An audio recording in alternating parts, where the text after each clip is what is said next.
Senior writer Michael Smith discusses the use of Wachovia Corp, Bank of America Group, and other banks by Mexican drug cartels to launder its funds in the magazine's August 2010 issue. Smith reports that Wells Fargo, which bought Wachovia in 2008, admitted in court that its unit failed to monitor and report suspected money laundering by narcotics traffickers. Yeah, some poor guy sells an old car and gets $2,000. I saw this case in Austin. And the IRS comes and grabs their bank account because they report it. Well, the bank shows you deposit about $800 every 2 weeks as a construction worker, and suddenly there was $2,000 extra in there, so the fraud unit called the government. Again, they're rat snitches worse than East Germany. We just accept total surveillance, and that up front, everything we do is reported to the feds. And under this new regulation reform, the big crime banks don't just take over all the other banks and get unlimited money. Literally, unlimited whatever they want. Just 10 times worse than the bailout of a year and a half ago. 100 times. In fact, it's unlimited. It's infinity worse. It's just unlimited. There's no words to describe it. But then meanwhile, oh, billions of dollars, sorry. We didn't know it was Mexican drug cartels. Jeepers, weepers.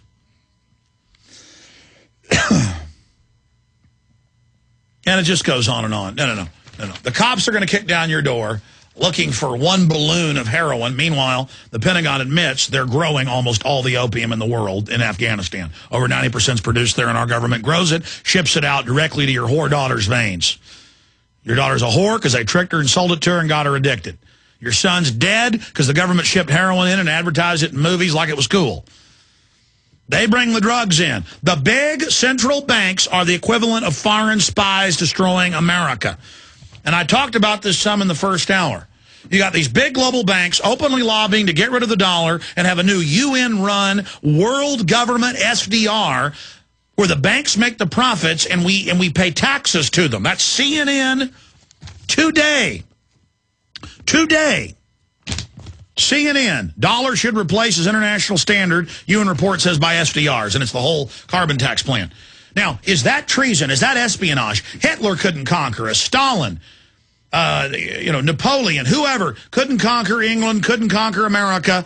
But now we're conquered by these private bankers who have screwed everything up by design and gotten us deep in debt, building their empire. And now they say, don't worry, we got a plan. We're going to take over even more. And meanwhile, look out. Iran wants to nuke you. Look out. There's Muslim terrorists everywhere. Meanwhile, the illegal aliens are pouring across. There's thousands dead. Obama says, that he's going to leave the border open so that people get terrorized into accepting amnesty. And meanwhile, the media is, oh, my God, the beautiful redhead was a Russian spy, deep cover. Oh, my gosh, they were surveilling us. They were actually spies, 11 of them. What do you expect? Of course, the Chinese back under Clinton had over 3,000 front companies. L'Oreal, Hughes, Missile Secrets, communist Chinese generals in the White House. Commerce Secretary was going to go public. Ron Brown, they murdered him. Air Force colonel who did the autopsy said everybody on board been shot in the head. They had special forces on board, shoot everybody, blow the door, high-low, helo, out of there. Classic tactic, but side issue.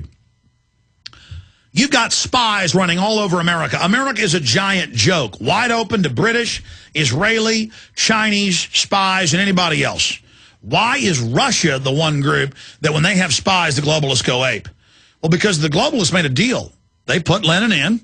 Stalin went sideways. They made deals later. But the Soviet Union was set up by U.S. and British intelligence, and that's now been declassified. Mao was put in. Mao continued the deal. The Chinese have never broken their deal with the bankers.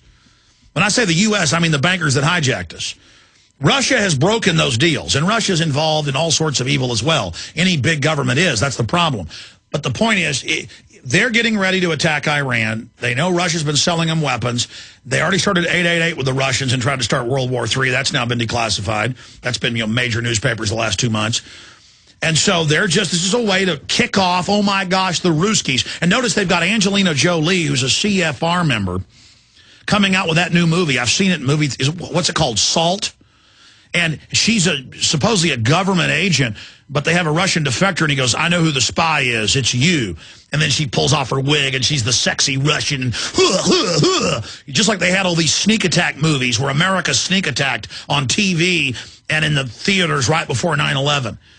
I mean, look, they made that movie to kick off the new Cold War. That's it. I mean, period.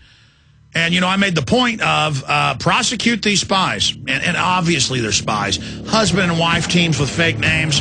Yeah, they're spies. Folks, the Iranians have guaranteed got sleeper cells here in the U.S. that the globalists won't have to stage terror attacks when they attack them. Iran will strike back. And then that's what the globalists want. Just like they blew the oil well and are blocking the recovery, they want the Iranians to attack so they can take your rights.